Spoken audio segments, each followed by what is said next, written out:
Morning everyone. I'm going to do a little cook today on the EcoZoom. Some sausage, some bacon. I've already got some boiled eggs. Do that on the skillet pan. And the reason for that, I haven't used the EcoZoom for quite some time. I miss using it. I did a EcoZoom review for breakfast and went slightly pear-shaped. But it seems to be one of the most watched videos I have, so I thought I'd just get that fired up. Before that, I'm going to make a wooden spoon. I'm not a craftsman or anything. It's just a bit of fun. I'm going to use my axe, my knife, a little bit of sandpaper to smooth it up best I can, so hopefully I get some kind of shape out of it, and then I can use it for cooking. So cheers for being here.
We're going to head out to the woodland, take a look around and see what's out at this time of year, and we'll eventually end up down by the river.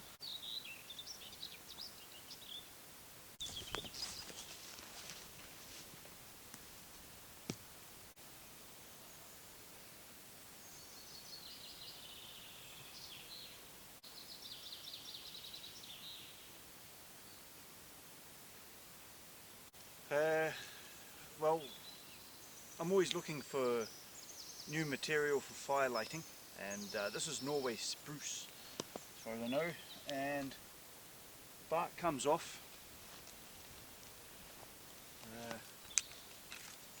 just like that. So I'm going to see if I can scrape the inside of it to get some fine shavings and see if my ferro rod can take a, well, see if it can take a spark and use that for fire lighting. I've no idea. I've not watched anybody do it on the internet. Probably it can be done, but I'm going to give it a go.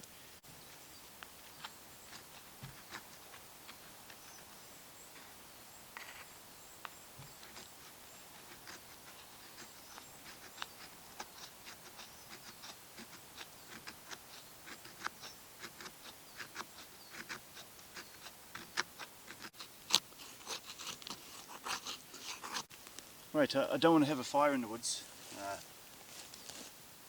I just want to see if this works.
Well, that's news to me.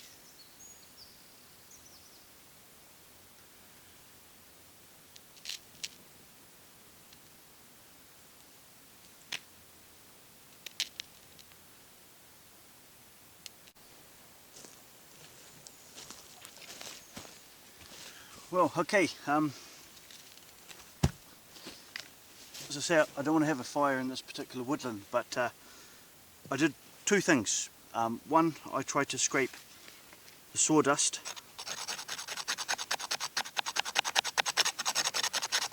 like that, but actually, although it took the spark in that, I found it easier to put the bark against my shoe to get my knife and then just to run it down.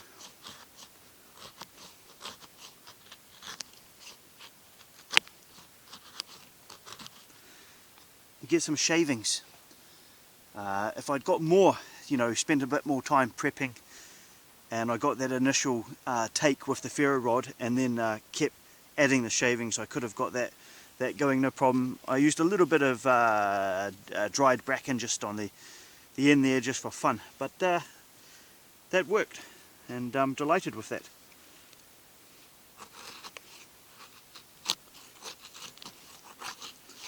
It rained last night, so that's nice to know, because I've got a lot of spruce around by me. I think I've got an interesting find here. I've been in this woodland walking past this bit for quite some time. This is, I don't know, just this is a birch tree, and there's some kind of growth on here. Scrape it away, nothing.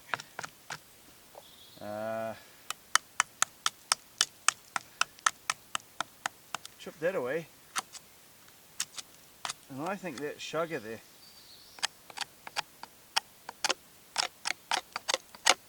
You see that? So, I don't know. Oh, there we go. That dislodged.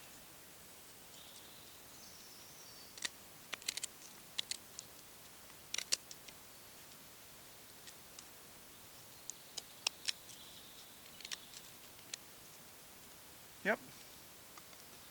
There's Chaga in there. What's interesting, actually, I've always associated Chaga with just drinking tea from it, but I watched a video where the gentleman used it for firelighting. So I tried it, I failed. I even tried it with the ferro rod, and he did it with all natural materials, so I mean, all credit to that skill. And not the biggest piece, but I'll just prep that up and we'll take a look. What a great wee find that is. Whoop. I lost my knife, my other knife, a couple of months back, and I was looking for new knives, and I saw this on the internet. Then I found my knife. Was delighted to find it, sharpened it up, cleaned it, and still use it. But decided to go ahead with the purchase. So I bought this knife, and I love it. It's a USA, made in the USA knife. ESEE is possibly the knife making company, and P. Rowlands is written on it. I think that's quite a well-known person over in America in terms of the bushcraft world. Personally, I don't know who he is, and I've not heard of him, but I will watch a couple of videos, and I'm sure I'll get to know him. It's got like a spare point tip on it, quite like that. The handle's micarta. First time I touched it, it was very weird for me. Never handled a micarta handle before. I've always used wood, and it was very strange. The actual indents in here are quite nice. You don't feel them. I mean, yeah, I've used this now to make a wooden spoon, and it's no problem. It's really sharp, despite all the use I've done. Not so thick this side, and it's good for slicing the food when I come out as well. And I like the colour of the blade itself. So all in all, very, very pleased with the purchase. So anyway, we're just out for a little woodland wander down to the river. We'll see what we see. Well, this is a foxglove. and normally there's quite a lot around here. It's quite early in the year for it, but really they are a sign of summer in Scotland, and I know a lot of places where there's a lot of foxgloves, and they're a beautiful sight. Love them, love the flowers. Got this sort of internal spotted structure there for the pollinating insects to get in, but it's not an edible. The flowers are poisonous. 3 or 4 can give you heart failure, so certainly one to stay away from.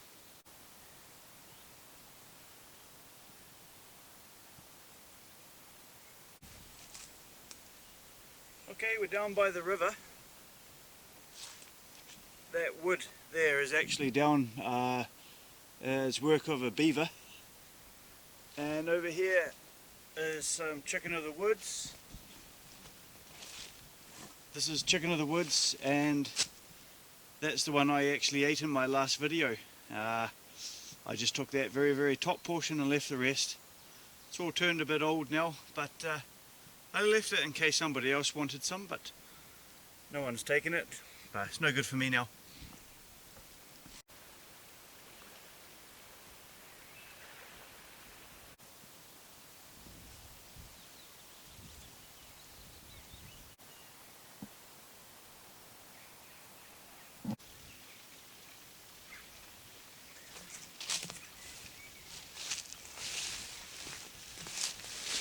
Whoa.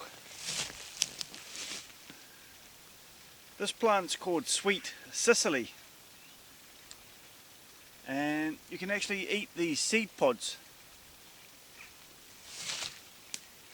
and I promise you they're nice, they're sweet, they taste like aniseed, and I mean they really taste like aniseed. There's no difference, I can't tell any difference.